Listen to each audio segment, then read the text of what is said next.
welcome to another episode 3 of the Lens Podcast. This is your source for life-enhancing navigation skills, and I am Paul Verge. I'll be your host for this episode. We are going to do something a little different than our first couple episodes, which we're focusing somewhat on book reviews and just discussing certain literary works which are pertinent to your growth as a human being.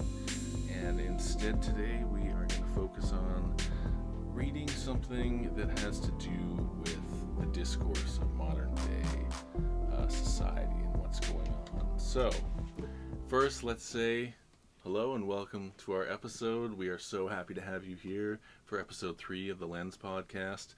Paul Verge is my name, and providing life-enhancing navigation skills is my game. So thank you again for giving us your time and your attention today. We've got an endless supply of books that we can talk about and how they relate to improving your life. However, I think that it would be really good time well spent to examine an actual court case that came out in the last few days. A judgment was rendered in a case in Ontario Superior Court of Justice, the family court, between two parents who have a number of children, and their access and visitation rights surrounding the medical procedure that's been mandated for many people in the country of Canada, and how that medical procedure applies to parental and custodial rights, especially with couples who are split and have custody arrangements. So you're probably hearing a lot of news reports in terms of people having visitation denied if their children haven't undertaken the procedure, or if they themselves haven't undertaken the procedure. You have different parents fighting over whether their child should be mandated to have or not have it. Some parents don't want their children to have it, and it can be quite messy. There's been a schism in society, we could say, between not just cleanly between anti and pro procedure people for this medical procedure, but the mandates behind them.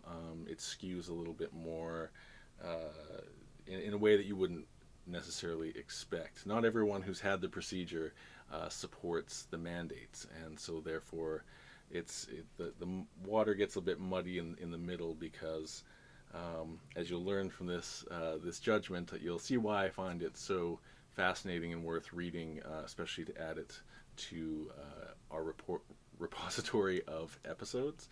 And I think you'll get a lot of value out of its assessment of what's going on in terms of our daily discourse, the ability to ask questions, the ability to engage each other and connect with each other honestly in good faith positions, and ultimately whether we're going to tolerate each other's unacceptable beliefs and allow each other to hold space even if we don't agree with each other.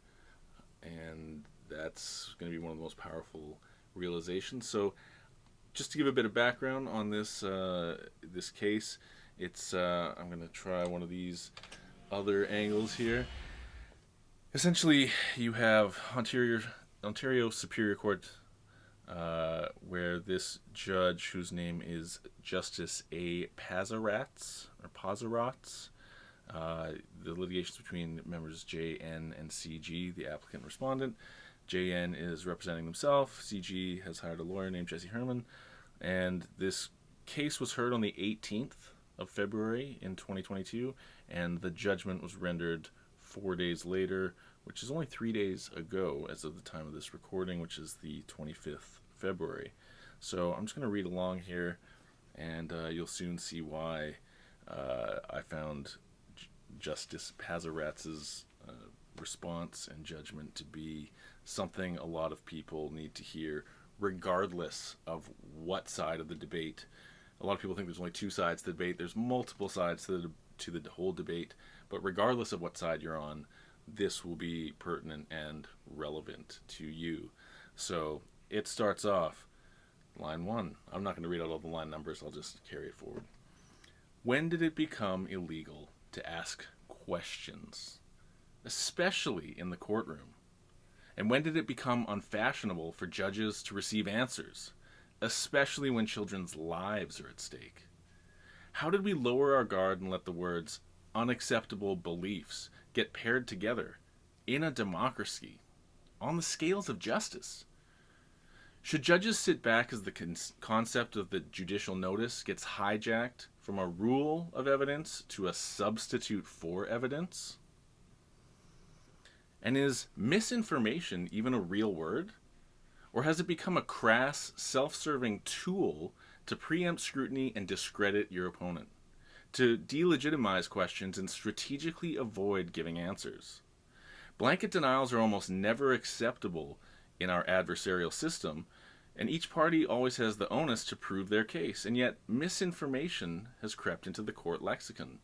A childish but sinister way of saying, you're so wrong, I don't even have to explain why you're wrong. What does any of this have to do with family court? Sadly, these days it has everything to do with family court. Because when society demonizes and punishes anyone who disagrees or even dares to ask really important questions, the resulting polarization, disrespect, and simmering anger can have devastating consequences for the mothers, fathers, and children I deal with on a daily basis. Because it's becoming harder for family court judges to turn enemies into friends when governments are so recklessly turning friends into enemies. The motion before me is a typical and frightening example of how far we are drifting from cherished values. The father wants 2 children, ages 12 and 10, to receive their COVID medical procedures. The mother is opposed. Now answer honestly, did anything said in the previous paragraph give you enough information to form an opinion about how this case should turn out? We're all weary. We all wish COVID would just go away. But pandemic fatigue is no excuse for shortcuts and lowering our standards. We all have to guard against the unconscious bias of thinking, why won't these people just do what the government wants them to do? We have to decide on the basis of the best interests of each particular child in each particular fact situation. We have to rely on and insist upon evidence. In this case, the evidence provided more questions than answers. The father filed 2 affidavits. The mother filed 1. They both relied extensively on unsworn exhibits, which were basically internet downloads. In addition, the father relied on numerous downloads from the mother's social media accounts. They both consented to my receiving these materials to demonstrate the sources of information which each of them is relying on in formulating their respective parenting position. The basic facts are not disputed. The mother is 34 years old and the father is 35. They're married November 2007 and separated June of 2014. They have 3 children, a 14-year-old son, a 12-year-old daughter, and a 10-year-old son. The older son resides primarily with the father. The 2 younger children reside primarily with the mother. Pursuant to a final order based on minutes of settlement signed in October 2021, the father has sole decision-making authority with respect to the oldest child, while the mother has sole decision-making authority with respect to the 2 children who are subject of the motion that I'm reading to you. The order requires the parties to consult with each other prior to making decisions for the children. Major decisions. Now, when the parties signed the minutes of settlement, they already knew that they disagreed about the issue of medical procedures. The minutes of settlement specified the issue of the children, the younger ones, receiving a COVID-19 medical procedure shall remain a live issue and shall be determined at a later date. The child, the older son, can determine whether or not he wants to have the medical procedure now. In fact, earlier in the pandemic, the father went to court complaining the mother was being too protective of the children when it came to COVID. In August 2020, the father brought a motion trying to compel the children to attend school in person for the 2021 school year. The mother argued that the risk of COVID exposure was too high. She was particularly concerned about the oldest child's medical vulnerability as a result of his history of asthma. and she proposed remote learning for the children until the pandemic risk subsided. On that, the mother's position was appropriate, and it seemed to be in the best interests of the children. Now, in 2020, the father alleged that the mother was being too protective about COVID. Now, he's saying she's not protective enough.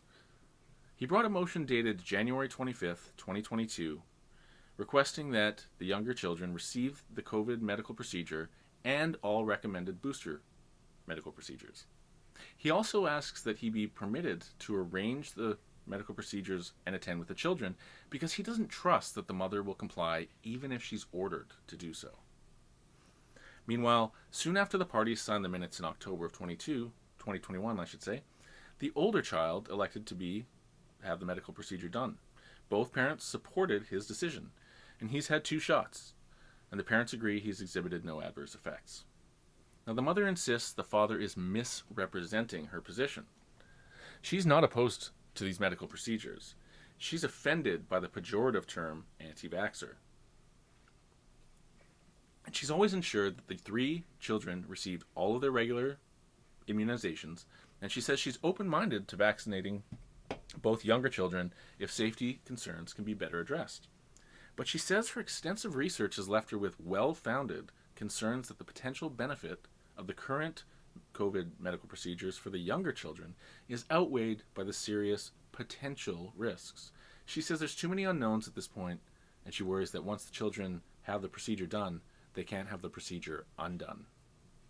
The mother notes that both children have already had the actual disease itself with minimal symptoms, and they've recovered completely. She refers to medical research which says that since they've already recovered from this, that the children now have greater protection from future infection. Both parents agree that both the younger children are in excellent health with no special medical needs or vulnerabilities. Neither parent provided any evidence from an actual medical professional about any potential positive or negative considerations with respect to these children receiving the medical procedure for this disease. The mother's evidence focused entirely on the medical and scientific issues. In contrast, the father focused extensively on labeling and discrediting the mother as a person in a dismissive attempt to argue that her views aren't even worthy of consideration. This odious trend is rapidly corrupting modern social discourse. Ridicule and stigmatize your opponent as a person rather than dealing with the ideas they want to talk about. It seems to be working for politicians. And finally, this is really something that the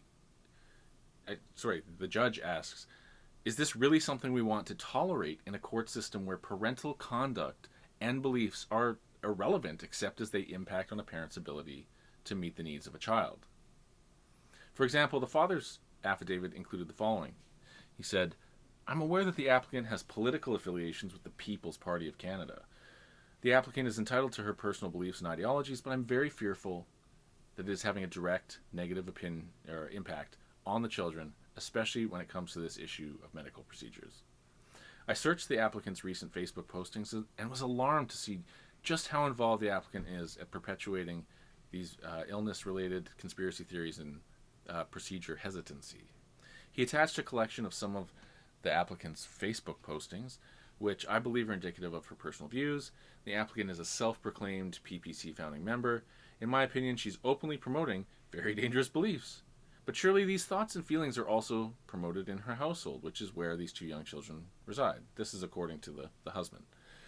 I looked up what the PPC stance is on the illness medical procedures and was not surprised to read under its website's facts section that lockdowns, mask mandates, school closures, and other authoritarian measures have not had any noticeable effect during the course of the pandemic. And unfortunately, no facts are actually provided. So he attaches a copy of the PPC's COVID policy, which is taken from its website, and says, "I'm alarmed that children are being exposed to the applicant's unsupported views on the issue of the pandemic, and in particular the efficacy of the available and government-recommended medical procedures. The applicant's anti-medical procedure stance is much more severe than that of a regular concerned parent who's unsure whether or not she wants the children to receive a relatively new procedure. Rather, the applicant is leading the charge, attending anti-procedure rallies and refusing to follow the protocols. He attaches Facebook postings of the mother not wearing a mask in a crowd of 10,000 people at a rally, and he makes other references to the mother's Facebook account, attaching numerous pictures of her social media pages. He also attached photographs of the PPC leader, Maxime Bernier, addressing an audience. We're going to continue on with this document in just a second. We're going to take a quick break, and we will be right back.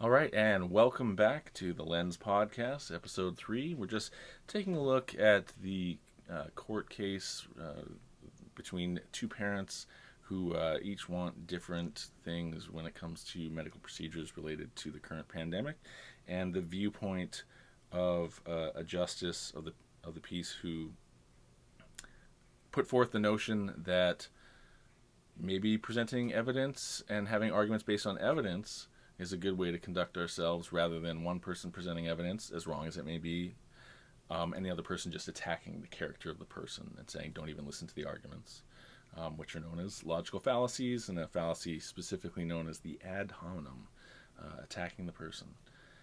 So, we're going to continue on, but we're going to do a little fun thing, and we're going to switch the camera view to something where you can actually see what's on here. All right, are we happy with that? Yeah. So we'll scroll down to the, let's see here. Okay. So it's apropos. So that was an example of the father's affidavit and the questions and concerns that he raised, right? It's that she's part of this fringe group, the PPC, and they are promoting dangerous anti-science views, and that the children are going to be adversely affected by these viewpoints, which surely are being promulgated throughout the household by the ex-wife. So that would be the argument made by the guy's lawyers, that she's essentially dangerous and poisoning the minds of the kids, and therefore this can't continue. So let's continue with what the justice thought of the father's positions and affidavit. He says, where to begin? How is any of this relevant? Have we reached the stage where parental rights are going to be decided based on what political party you belong to? Is being seen with Maxime Bernier, or anyone for that matter, the kiss of death as far as your court case is concerned? Can you simply utter the words conspiracy theorist and do a mic drop? If you allege that someone is openly promoting very dangerous beliefs, shouldn't you provide a few details, a little bit of proof, maybe? And if you presume that a parent believes things they shouldn't believe, can you go one step further and also presume that the parent must be poisoning their children's mind with these horrible, unspecified ideas? Surely these thoughts and feelings are also being promoted in her household, as if, we imprint all our beliefs on our kids and we're not trying to change them or teach them. I think, this is an aside, but I think a lot of people overestimate their kids' abilities to clone and copy them in terms of what you impose on them and tell them to think, and the kids are more apt to copy and impersonate what they see you do and see how you act and how you behave. And that's what's going to inform their beliefs a lot more than just like preaching at them and telling them this is how you have to think. So this is kind of a skewed assumptive version of what parenting would be. If you're this dangerous anti-vaxxer, you must be teaching your kids to be dangerous anti-vaxxers as well, which goes back to the idea of, terrorists create little kid terrorists because they fill them full of hate and distrust. Whether that's true or not, I think it remains kind of a stereotype. But we'll continue. So, the father criticizes the mother for something she didn't say. He presumes she doubts the effectiveness of school closures and then criticizes her for providing no evidence. But on this motion, she didn't raise the issue. And back in 2020, she was the one who wanted to keep the children out of school, and he fought, unsuccessfully, for them to attend. As with other allegations, the father provides no evidence of his own and fails to address the fact that vigorous community debate led to school closures being abandoned. How far are we willing to take guilt by association? If you visit a website, read a book, or attend a meeting, are you permanently tarnished by something someone else wrote or said? And at what point do the thought police move in because of this association? And really, how fine is the line between medical procedure hesitancy and not taking any chances with your kid? All of the case law says judges have to act with the utmost caution and consider all relevant evidence in determining the best interests of the child. How can we impose a lesser standard on a demonstrably excellent parent? It's of little consequence that an individual litigant chooses to advance such dubious and offensive arguments. Even though the father may not admit it, this is still a free country, ostensibly, and people can say what they want, including him. But there's a bigger problem here, an uglier problem.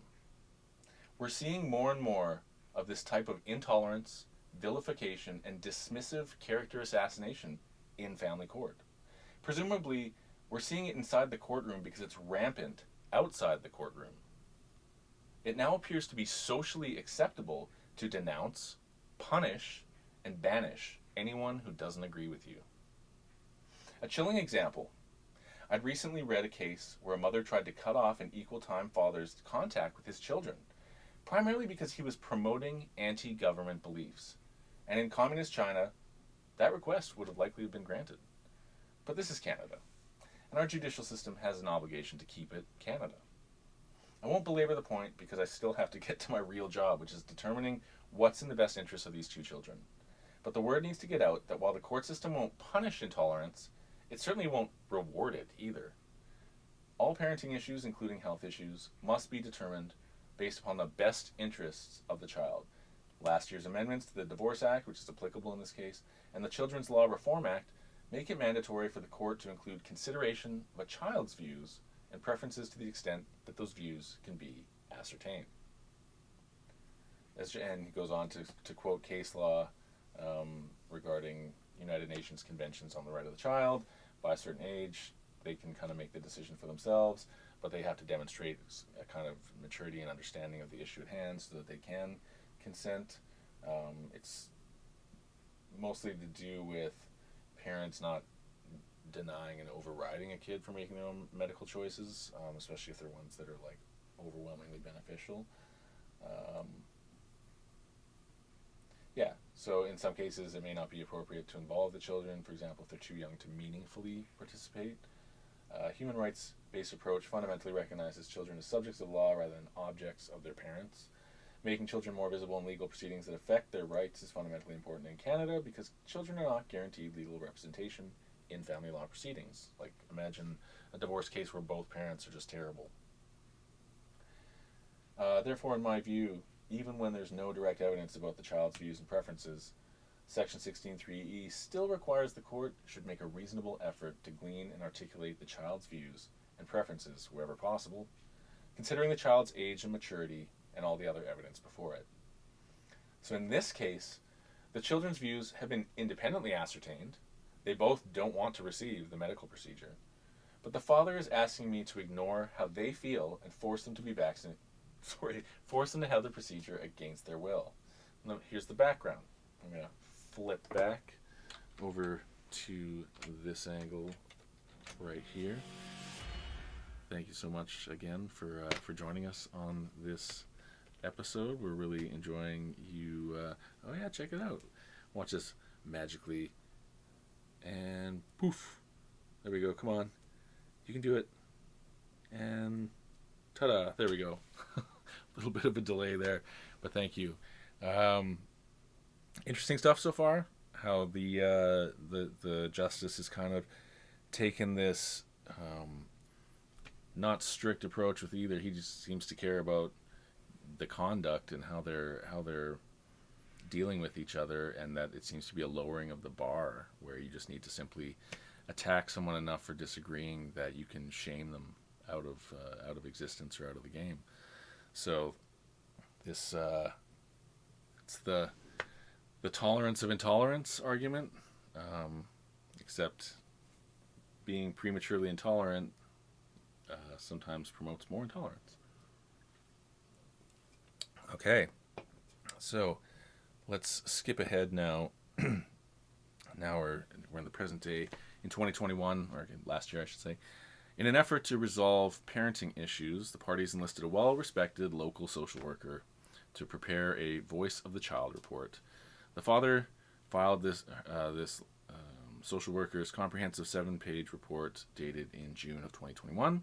For purposes of that report, the children were each interviewed twice, once in the care of each parent.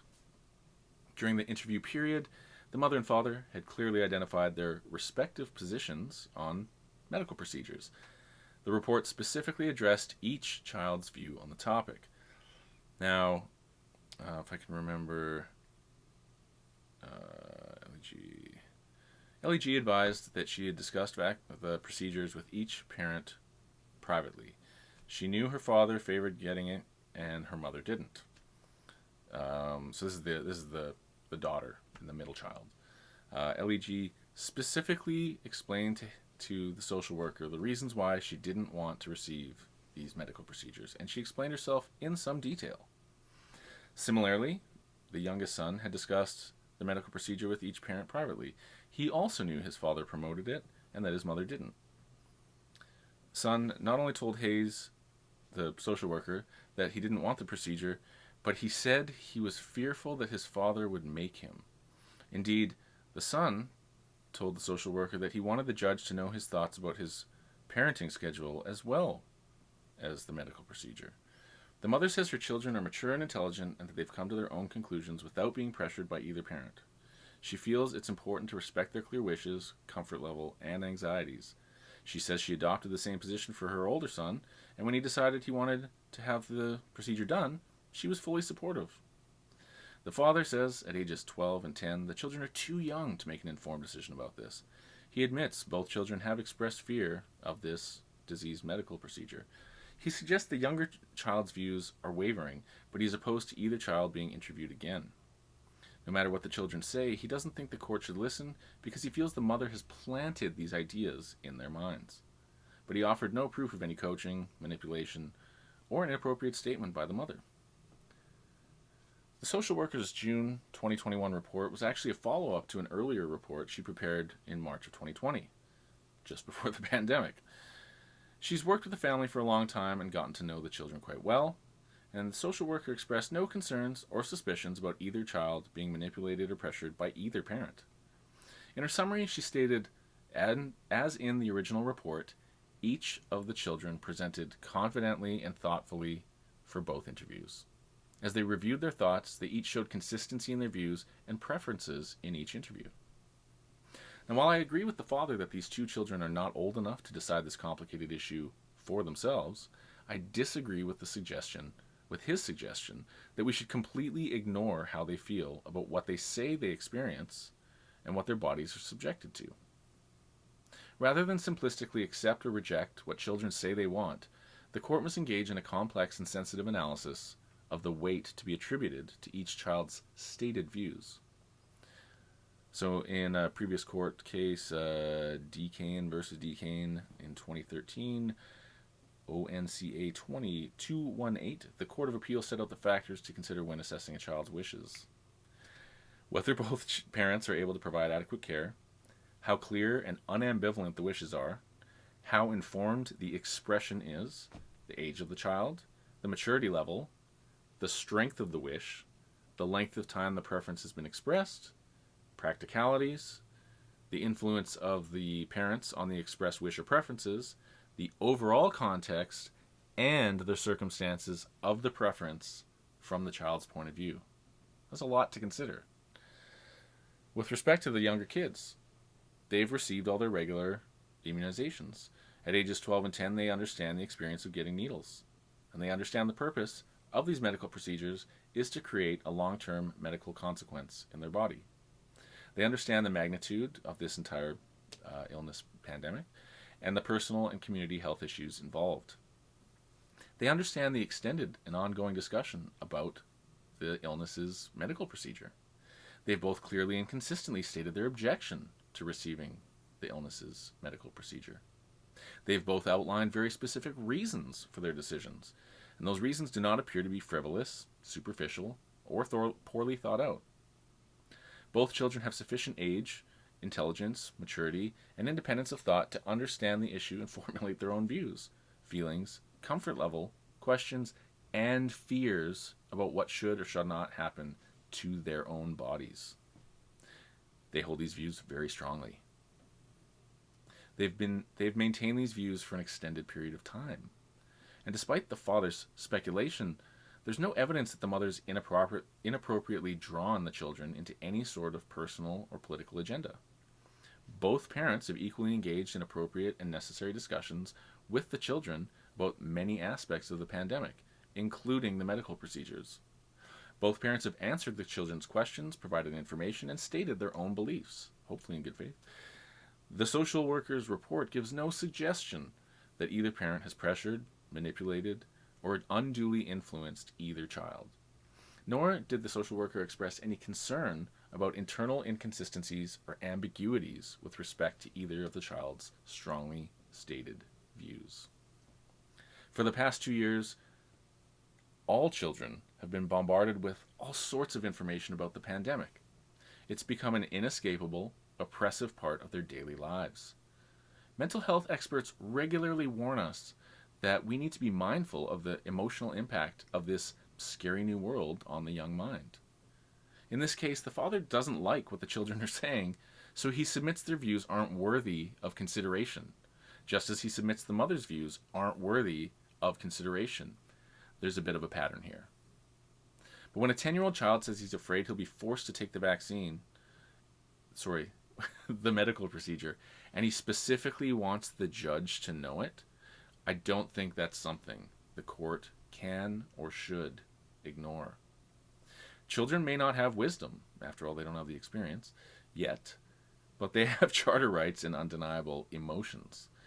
Any best interest analysis must take into account all relevant factors, including the impact on a child's mental health, if their legitimate and powerful feelings and anxieties are ignored, and if they perceive that they're being violated. A number of recent court decisions have grappled with this new illness medical procedure issue, and in particular with the issue of the weight to be given to the children's views on the subject. And in most of these cases, the children were younger than these two, so the views and preferences were either unascertainable or less relevant because of the child's lack of maturity. In a case called McDonald versus Oates in 2022, ONSC 394, the court disregarded a 10-year-old's views, concluding that the child was unable to make an informed choice due to the contradictory information the child was receiving from his parents. But unlike the situation with the 10-year-old in this case, in McDonald, there was no independent information as to the nature or strength of the child's views. And the court declined to order a Voice of the Child report to avoid delay. So here I had the benefit of a thorough and highly informative Voice of the Child report. And unlike McDonald, as discussed below, I find that the objecting parents' concerns cannot be dismissed as frivolous or uninformed. More to the point, I find that there's no evidence that either of the two young children have been unduly influenced by either their pro-medical procedure or anti-medical procedure parent. I'm satisfied that they came to their own conclusions for understandable reasons. So this justice goes on to quote other case law, as judges do and lawyers do. They are comparing details and comparing aspects of everything from the child's age to what parents were influencing, and trying to determine, as you saw, there's like 12, 13 points of analysis just to determine what a child actually wants, and then how to measure that and how much weight to give it. So we'll skip ahead to line 42 here, I think. And what that says is the determination of any child's best interest is a fact-specific exercise based on the evidence presented and tested in each case. As stated, an important but not determinative part of the analysis consideration of each child's views and preferences. So, in each of the recent cases where a child stated opposition to being, where their stated opposition to having the procedure done was overridden, the court made unfavorable findings with respect to the objecting parents' rationale and their inappropriate influence over the child. The court also concluded that the pro-procedure parent had presented more reasonable information to the child and more compelling arguments to the court in relation to the science. And in each of those cases, the court was left with more confidence in the pro-procedure parent's parental judgment and insight on the issue of vaccination of these medical procedures. But that's not at all what I'm dealing with in this case.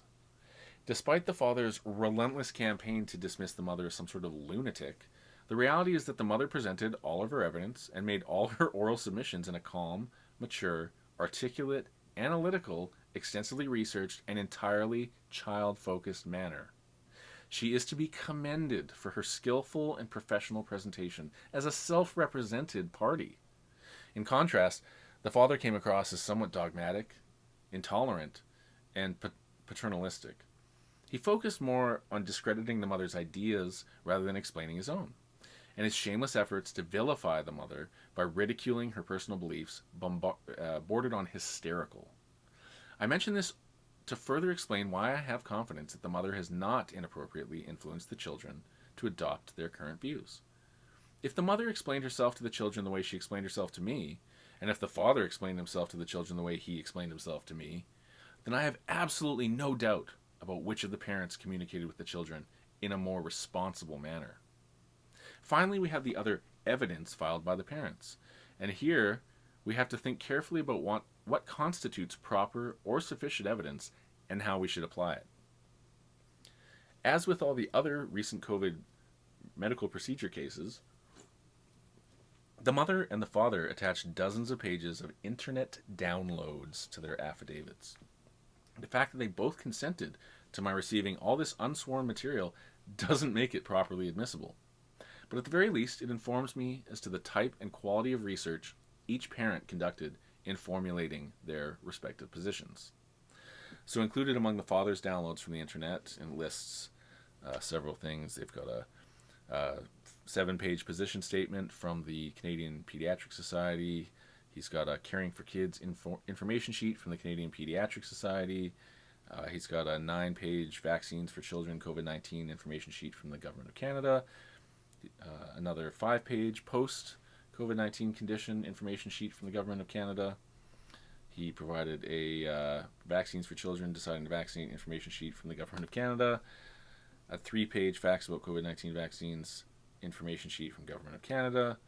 A 4-page article entitled Vaccinated Kids Half as Likely to Get Omicron, but Protection Fades Fast from the Times of Israel.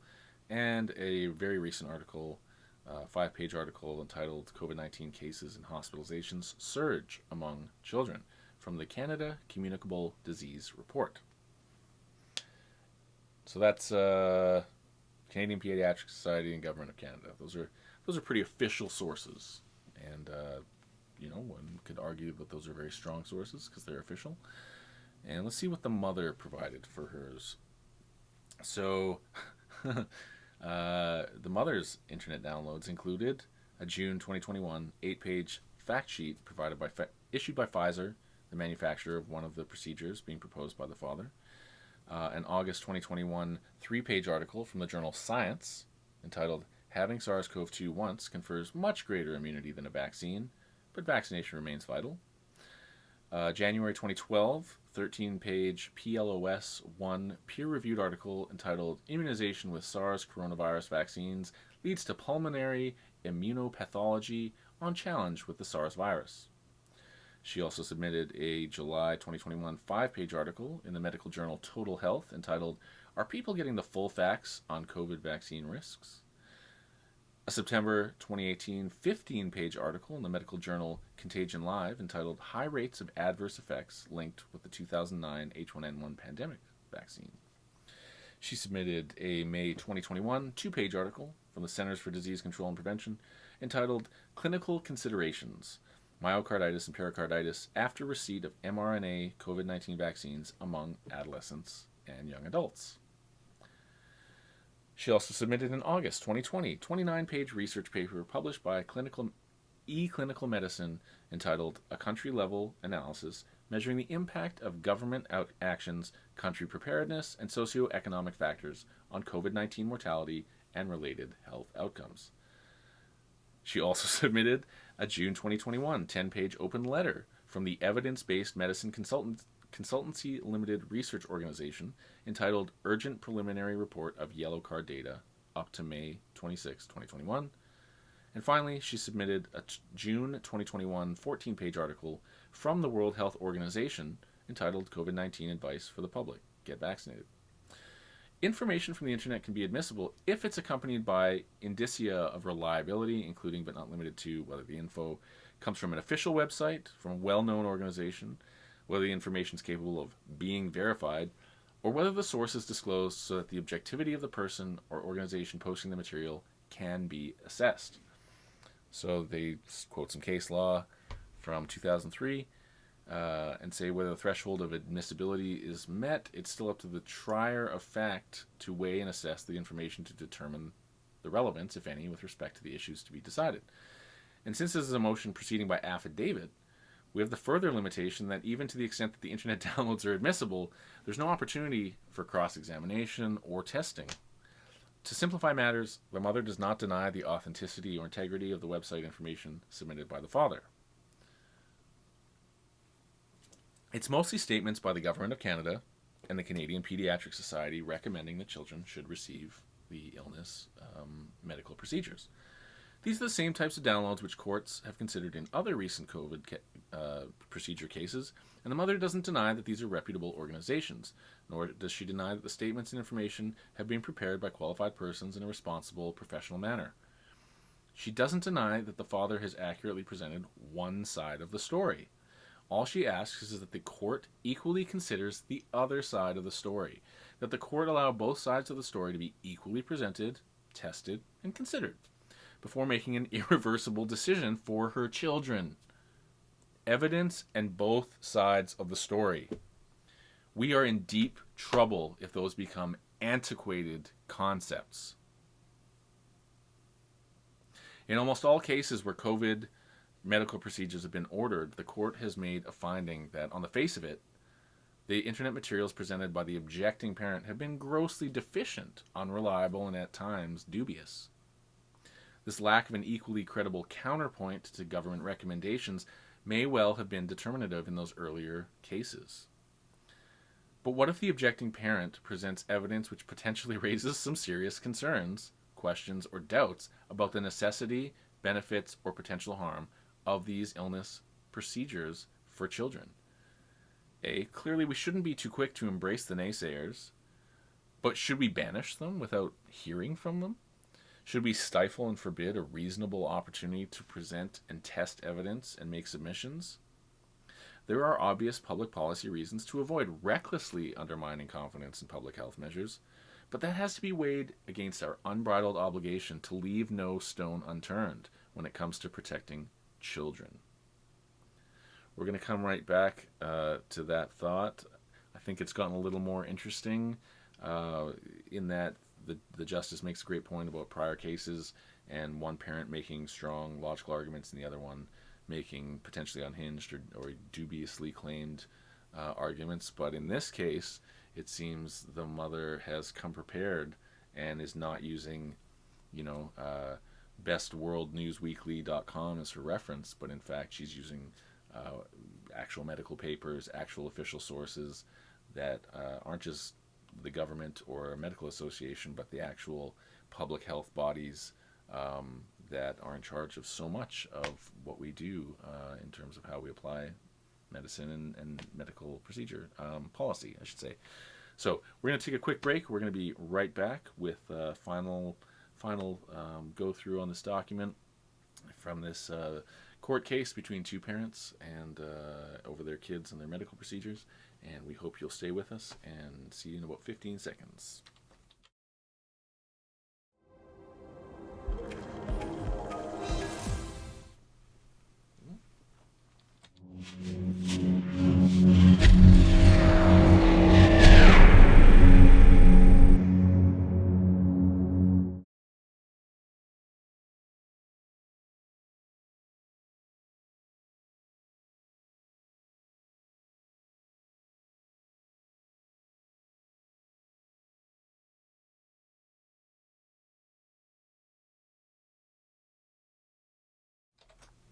All right, we are back, and we are the Lens Podcast, the Life Enhancing Navigation Skills podcast.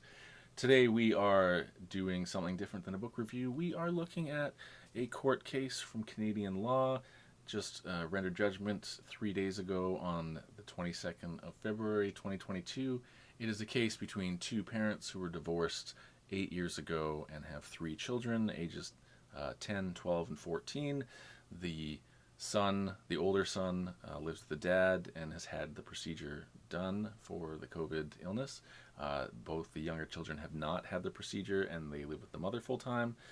Each parent reflects where their kids are at, and the case has been trying to determine if the parents have imposed their viewpoints onto the kids, but also weighing and analyzing the types of arguments that both parents have brought to the court in terms of their reasonableness, their rationality, their sourcing, and the credibility of the evidence. And it's been quite refreshing to read that this justice actually is getting back to the fundamentals of evidence-based claims and seeing through personal attacks and fallacious logic that's being employed to try and vilify the other party rather than dealing with what they say.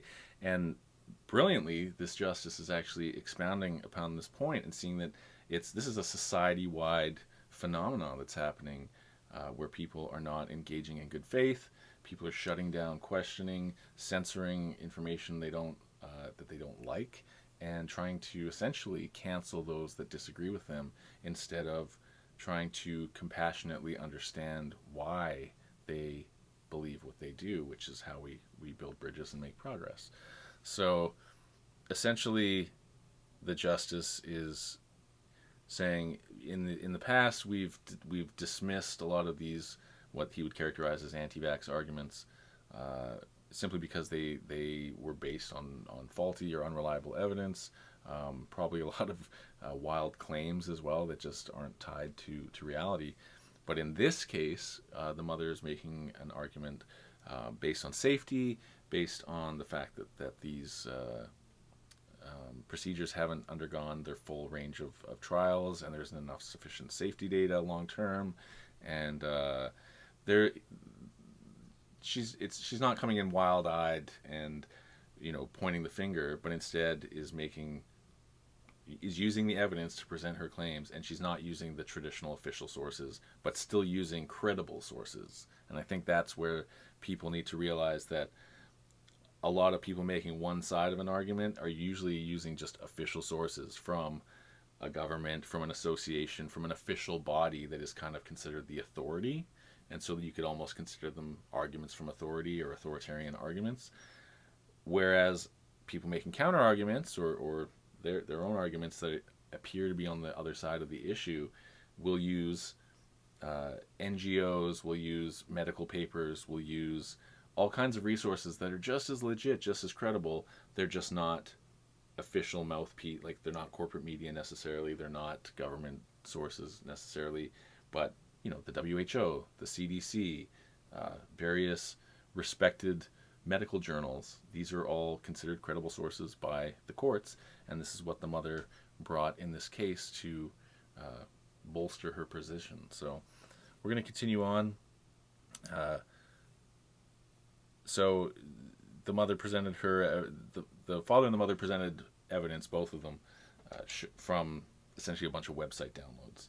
And in weighing this, the justice is trying to determine, On the mother's side, like the father's side is essentially the evidence that most people bring in these kinds of cases, because you don't get more official than a medical association and the government.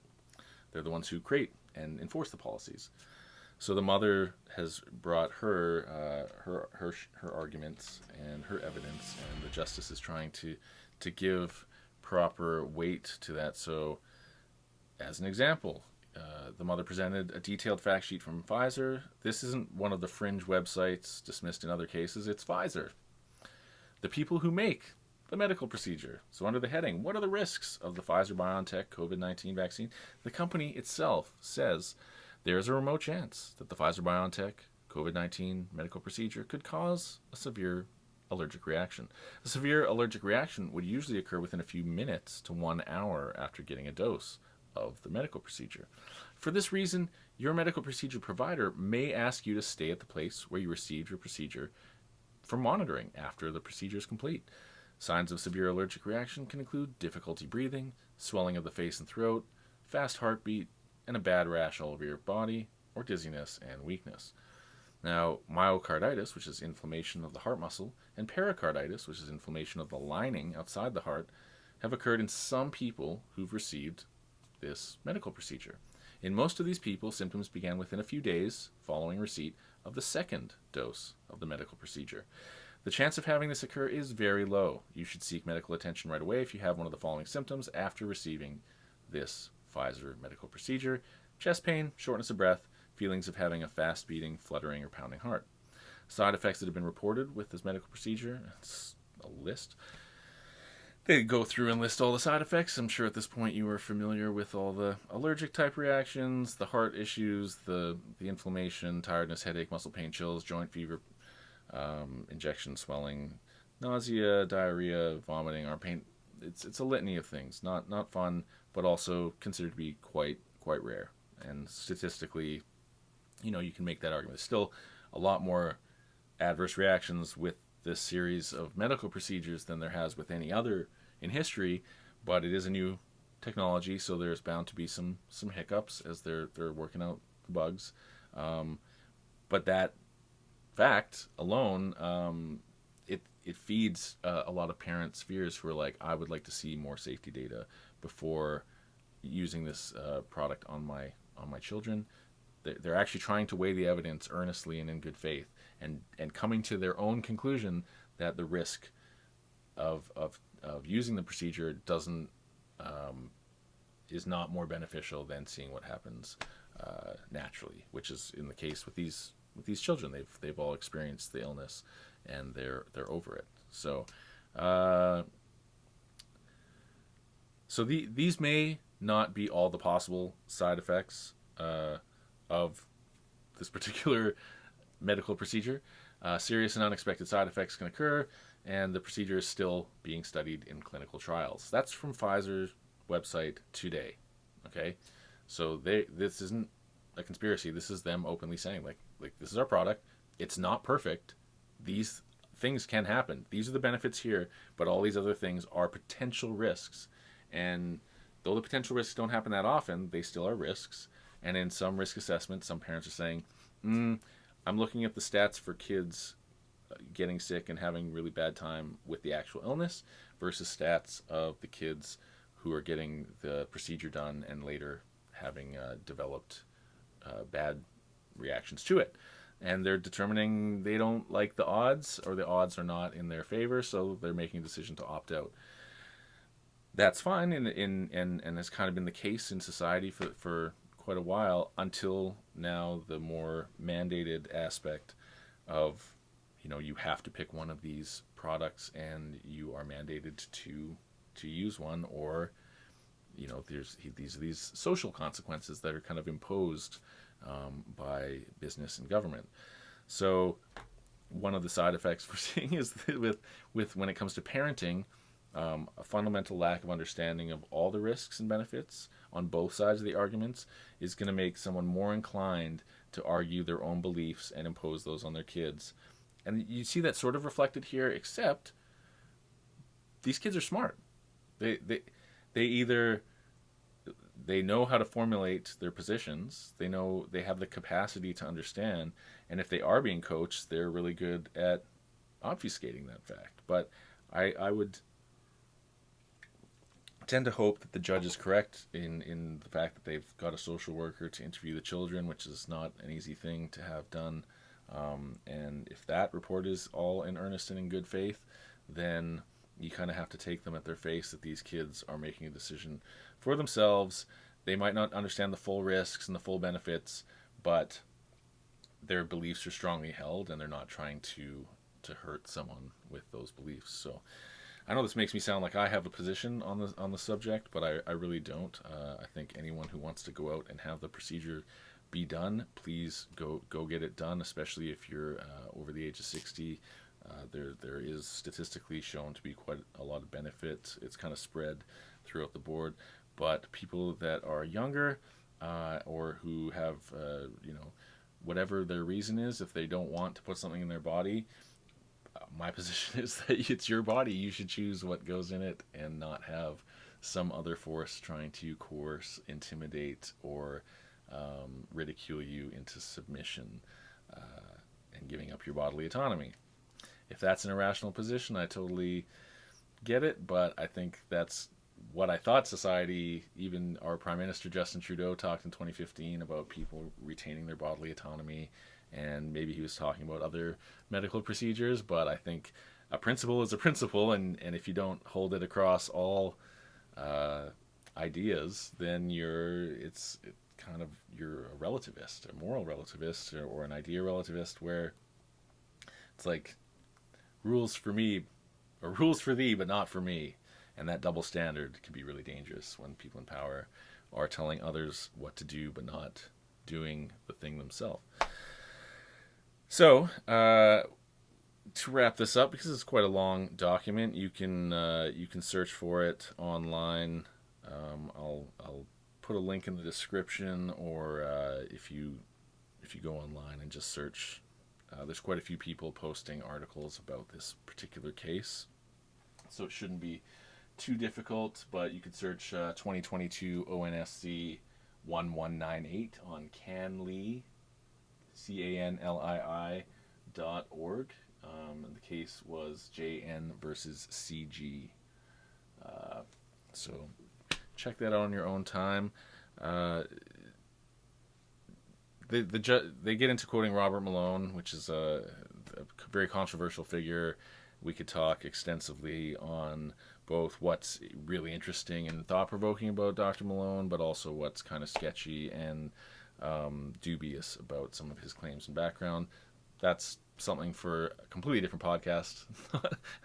I don't know if we're going to talk about that on Lens, but evidence from Dr. Malone is what the mother submitted in terms of what she believes, and it ties into, Dr. Brett Weinstein and Dr. Peter McCullough and a variety of different medical and epidemiologist professionals, people who they do have credibility and qualifications to discuss these subjects, but because their positions aren't in line with the consensus, they're kind of ridiculed and demonized by the mainstream, or the corporate establishment, let's call it. So to summarize the justice's piece, she submitted some compelling stuff, but nothing that he could say like, this is correct 100%, right? Because the judge also is not going to understand the technical details of like an intricate medical paper, but can still read the summary and get the TLDR and draw, assessment from those claims. And again, if it's a published paper and it's been peer reviewed, then it has a lot more credibility than if it's just a posting from a website hosted in, some country where, there's a great firewall or something. So several other articles presented by the mother outlined similar expressions of concern about the medical procedures from equally qualified and reputable sources worldwide. And for clarity, the justice says, I'm not for one moment suggesting that we should presume the mother's experts are correct or right. But once we determine that they're not crackpots and charlatans, how can we presume that they're wrong, or that they couldn't possibly be right about any of their warnings? And so this is the thing. When we hear contradictory information, a lot of people's instinct is to call someone a crackpot, a charlatan, or crazy as a dismissive reflex to make that person shut up so that you don't have to consider what they're saying. And what they're saying might be giving you cognitive dissonance because it's challenging your pre-established beliefs and worldview. And if something's challenging your beliefs or worldview in a silly way, you don't really feel threatened because it's so silly you can't take it seriously. But when someone has experts on their side and these experts are credible and not easily dismissed, and that information makes you uncomfortable because it's contradictory to what you've learned from official sources, there's all kinds of mental gymnastics people will do because they have an innate need to feel the official sources are correct. Because that not being the case, if official sources are lying and manipulating you, that's a completely other different can of worms to be opening. And that can be identity shattering, especially if you're someone who enjoys the system and has done well in the system. Then learning the potential, not the guarantee, but the potential that elements of the system, the governmental system, the medical system, don't actually have your best interest at heart, or are not entirely in good faith, that can be shattering to a lot of people who've built up a lot of faith in their institutions or in their government. But as the justice says, when children's lives are at stake, how can you ignore credible warnings? And if these guys were out there, I know some of them go on different podcasts and they're promoting something like a book or an idea, but I don't see where they're, and correct me please, if you're commenting on our video, if you're liking, subscribing, following us, please give me some extra info, give me something to read. I'd like to know all the viewpoints on these different characters, because they're being celebrated as heroes in one regard and then being torn down as villains in another regard. So essentially this justice goes on to say that even with all the evidence that essentially that why should we be so reluctant to take judicial notice that the government is always right? So apparently judicial notice is being submitted. Wow. Interesting.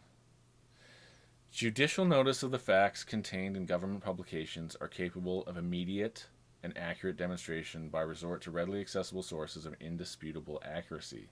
Such facts could include, for example, that there's 2 time zones in the province of Ontario, or that there were 2 deaths and 39 intensive care unit admissions among Ontario children from January 2020 all the way to June 2021 connected to the SARS-CoV-2 illness. That's it? 2 deaths and 39 ICU visits.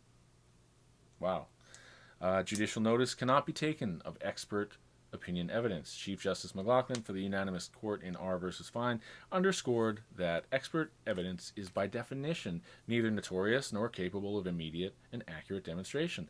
This is why it has to be proved through an expert whose qualifications are accepted by the court and who's available for cross-examination. The acceptance of government-issued statements as evidence renders the facts published by the government agency, presumed to be a source of indisputable accuracy, admissible. Public Health Ontario's statement that 2 children died of SARS-CoV-2 between January 2020 and June 2021 is therefore admissible as fact. Public Health Ontario's publicly accessible document is admissible as proof of the truth of its contents.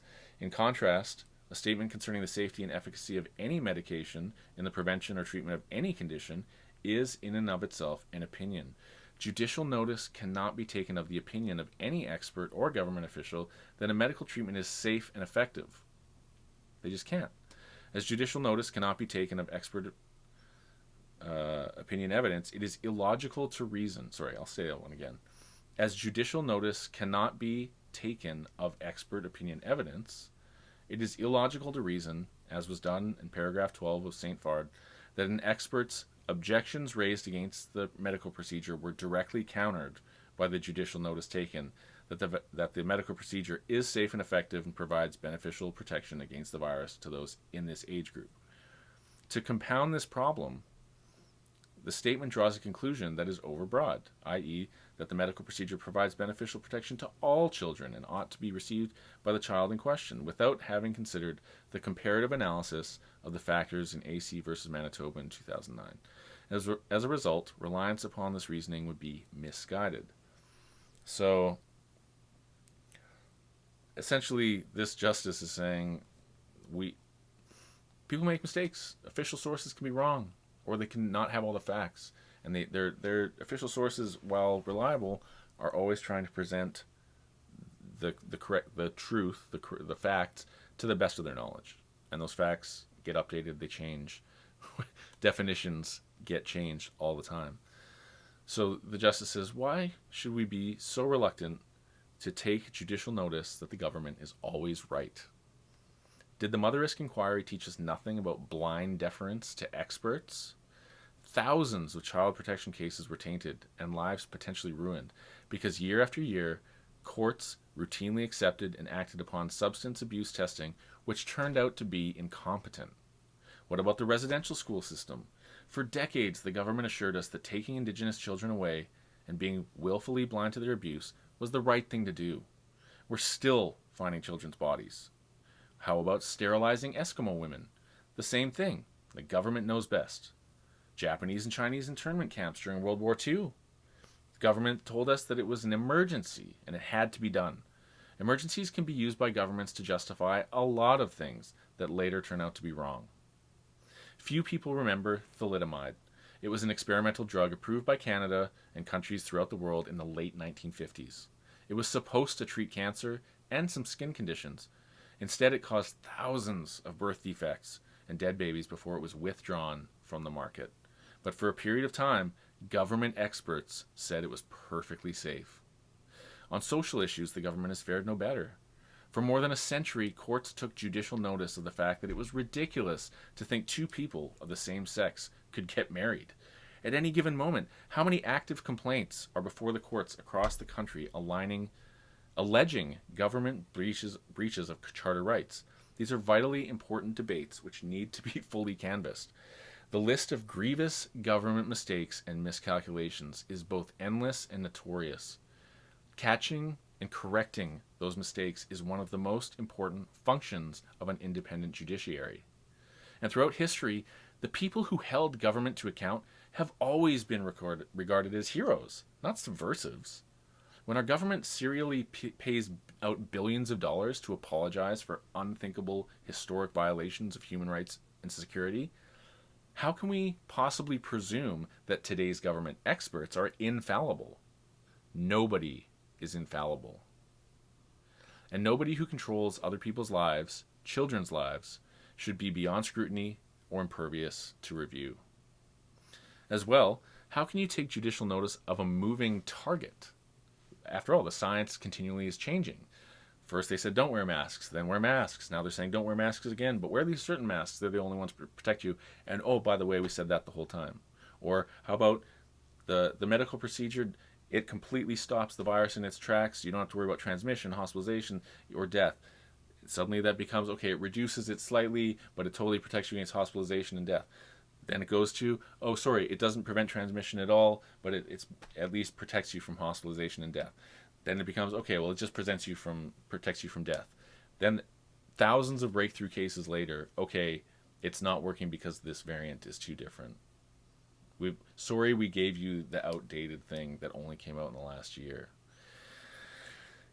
It starts to test people's limits and the credibility. And yes, science does change, science does evolve, but sometimes official sources claim something is science when it's actually just pulled policy or agenda policy, and the science is retrofitted around to support the policy instead of the policy being formed around the science.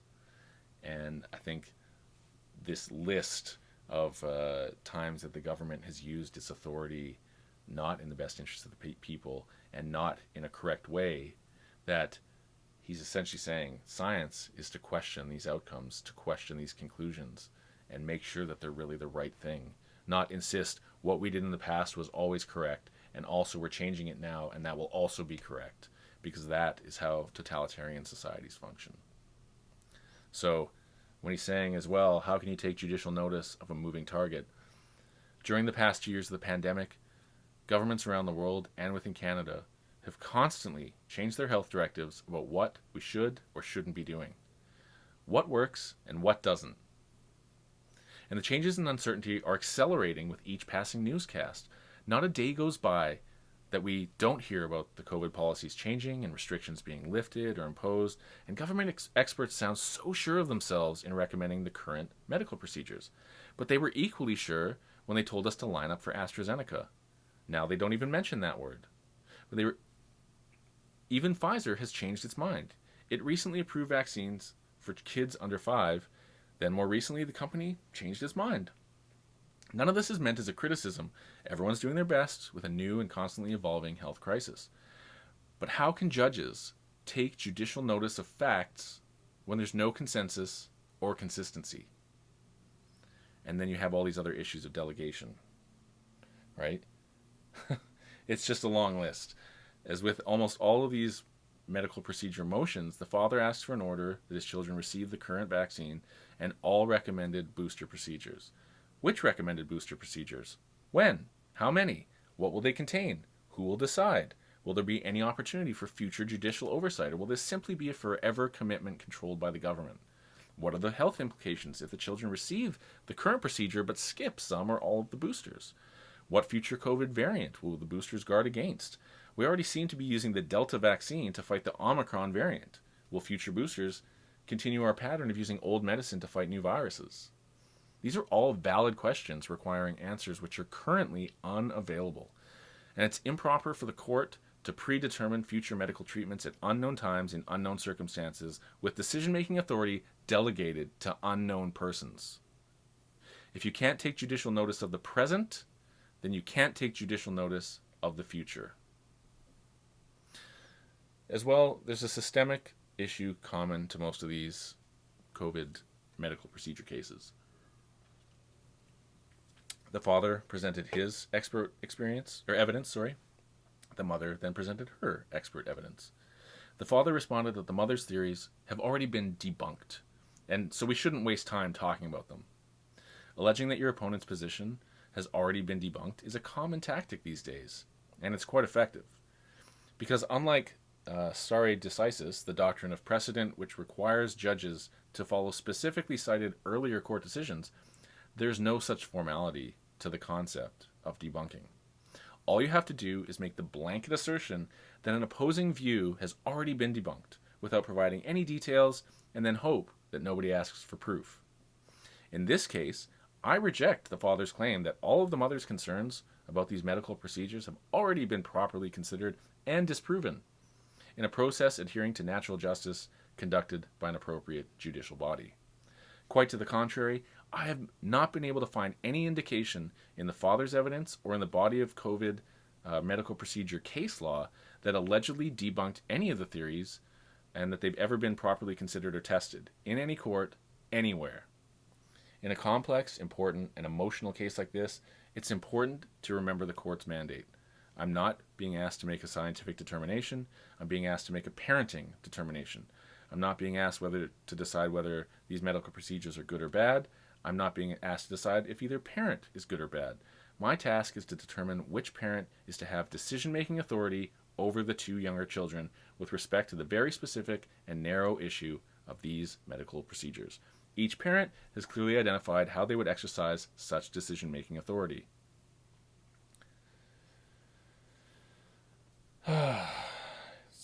He talks about the mother and how, basically both parents have showed maturity and insight in negotiating, and they both appear to be doing their best.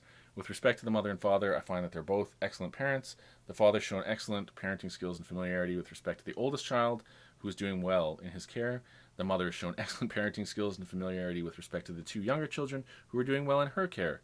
With respect to the kids, I find that they're both intelligent, mature, articulate, and insightful with respect to their place both within the family and within the community. Both children are healthy, their medical needs have always been properly addressed, and he has received no professional or other evidence to suggest that there are any specific medical condition or issue which either favors or disfavors the medical procedure that the dad wants. I find that both children have very specific, strongly held, and independently formulated views about these COVID medical procedures, and these views have been independently verified by an experienced social worker who would be alive to the possibility of parental influence or interference. While the mother has strongly held views on the subject, the father has equally strongly held views. It is both understandable and appropriate that each parent has discussed the issue with each child, and I find that while each parent has expressed their preference and view on the topic, neither parent has pressured or manipulated the kids. I'm confident each child's view has been clear, consistent, thoughtful, and entirely understandable in all the circumstances. So, what does that all mean? There's a lot of factors the judge goes into. Oh, give us 1 second. We're just going to take...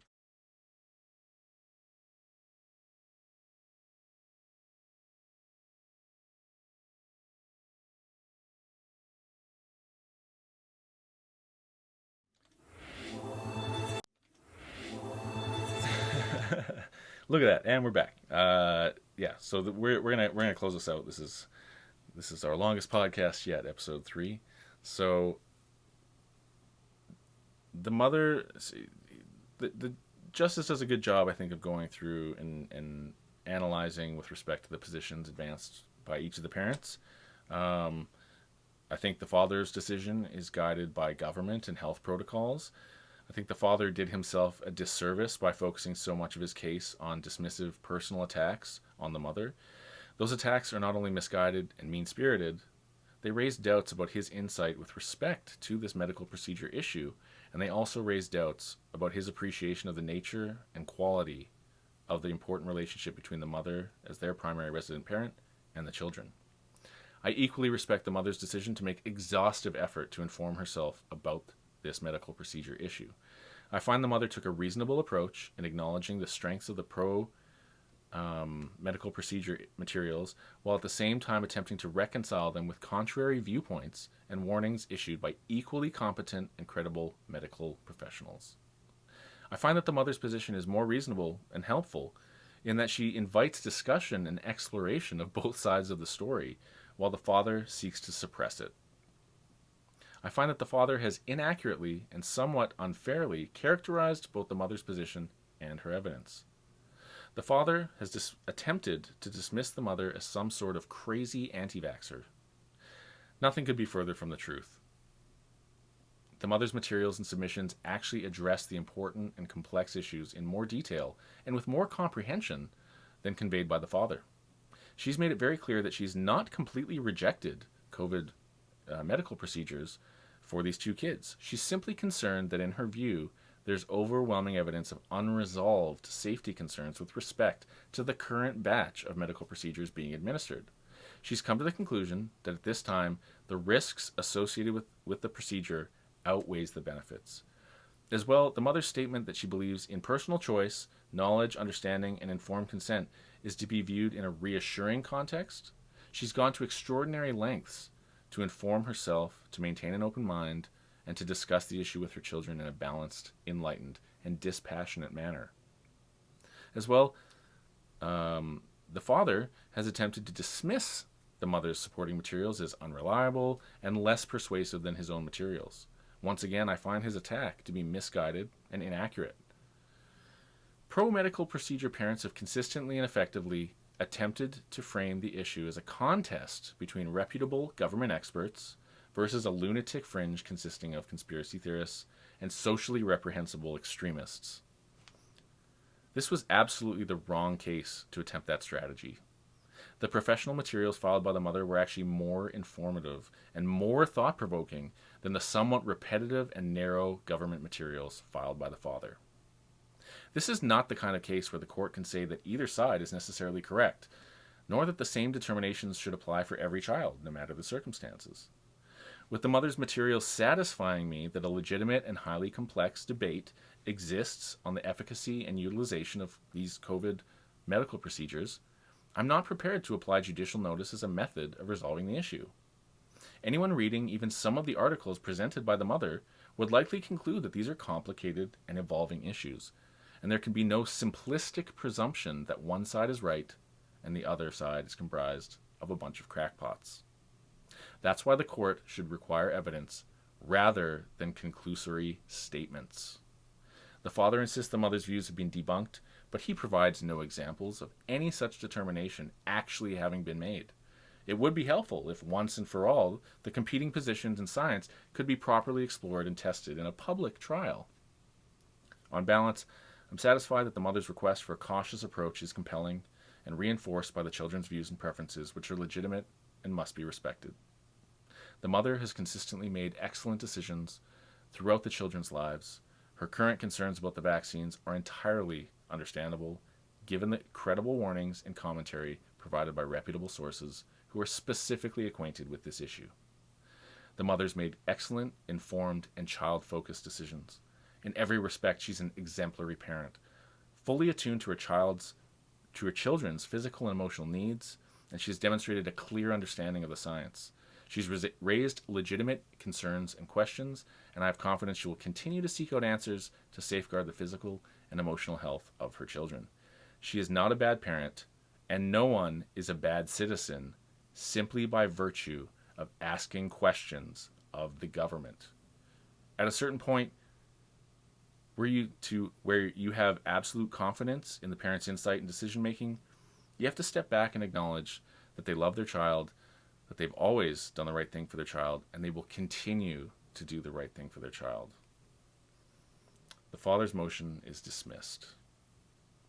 The mother shall continue having sole decision-making authority with respect to the issue of administering these medical procedures to her children. If any issues other than cost need to be addressed, yada yada. So, postscript. The justice adds at the end, J. Pazaratz says, "It's irrelevant to my decision, and it's none of my... It's irrelevant to my decision, and it's none of anyone's business, but I'm fully vaccinated. My choice." I mention this because I'm acutely aware of how polarized the world has become. We should all return to discussing the issues rather than making presumptions about one another. I think that's quite a wise take. I think it's a deep and insightful perspective on exactly the kind of debate that's going on and the types of arguments people are making. An argument from authority and an argument from expertise may be true. It may be accurate. And experts do have a lot of knowledge of something. But it's not always correct. And the insistence of correctness based on expertise and the unquestioning correctness, that's where science ends, because science is the act of questioning. It is forming a hypothesis, testing that hypothesis, asking questions, and trying to get to a consistent result. And out of that, it's essentially a search for truth. Out of the constant testing and questioning, then you're able to get something more accurate, more truthful. So science does not require belief. It is not a religion. It does not need you to believe in it. It is the act of questioning. So those who deny questions or suppress or censor questioning, those are the ones who are the science deniers, because they've taken on a dogmatic view that whatever science says today is true. What it said yesterday was also true, and what it says tomorrow is also true, regardless if those things contradict. And that's called religious thinking.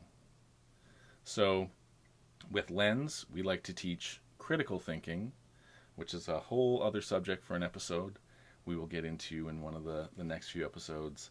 We'll talk about the trivium, we'll talk about critical thinking, logical fallacies, persuasive rhetoric, and understanding definitions. Those are all somewhat related to law, but also related to the human mind and critical thought. So we look forward to discussing those important subjects. And we want to thank you for watching this longer episode and listening to us read and quote from this court case.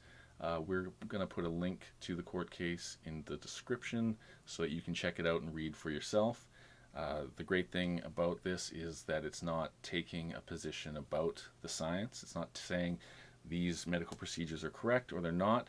It's simply saying how we approach each other, how we try and prove each other right or wrong, requires actual evidence and honest discourse, not just personal attacks and not just debunking dismissals without evidence.